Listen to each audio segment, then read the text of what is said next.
This is David Black.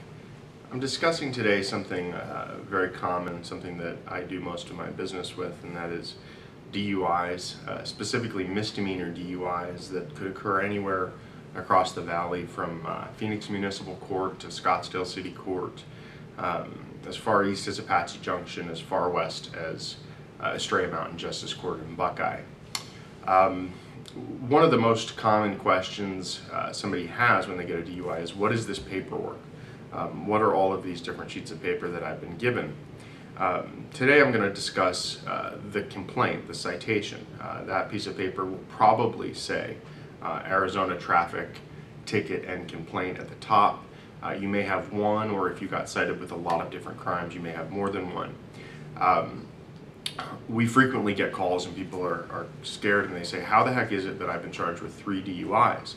On my paper I see that it says Section A, DUI impaired to the slightest degree, 281381A1.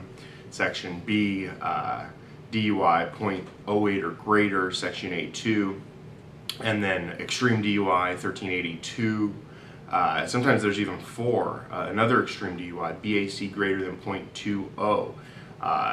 And all of these for the same conduct. And so you're thinking, you're sitting here researching lawyers and wondering what's going to happen, and probably one of the biggest questions for somebody who hasn't been through this before is, am I going to be punished 4 times for the same thing? The answer is no. You're not going to get additional points for the same thing. You're not going to be punished for the same thing. What we look for when evaluating a case is, what is the most serious charge and can they prove that? Let's say that your most serious charge is an extreme DUI.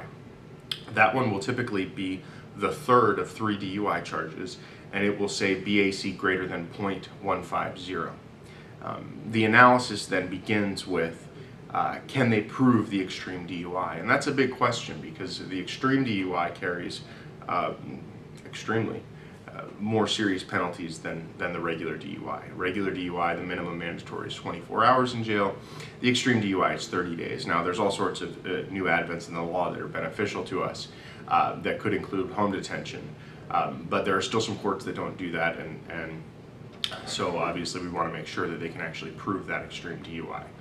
One of the things you want to ask yourself is, well, what was my blood alcohol concentration?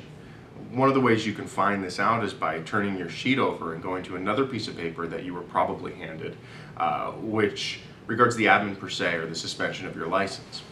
On that sheet of paper, there will be a line in the middle that will indicate factors that the police believed created reasonable suspicion to think you were DUI. It'll probably say bloodshot watery eyes, odor of alcohol, slurred speech, HGN, and it may say, among other things, PBT.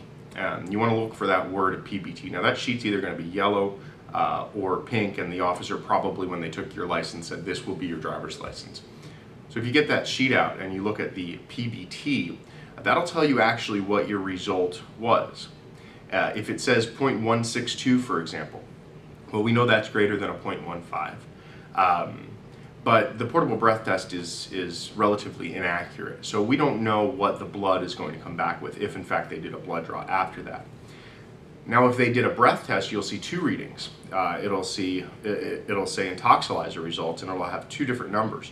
Those are your readings. You take the lower number and you want to see how far above that 1.5 mark is your reading. If it's more than 5%, these days they tend to keep the plea offer at the extreme, and it's your lawyer's job to negotiate that down. If you're very close, it may happen automatically with the prosecutor. They may try to throw in some extra jail time, but that's something that a good lawyer can negotiate for you. These are some general considerations for you. I know that if you're watching this video, you're probably scared. You've recently received a DUI citation. Hopefully you've never gotten one before, but this may be your second time around. These are very broad considerations. I encourage you to call me, call another lawyer, get somebody who will talk to you before they charge you, find somebody you're comfortable with, and then if you can afford it, obviously get the best representation you can. Thank you.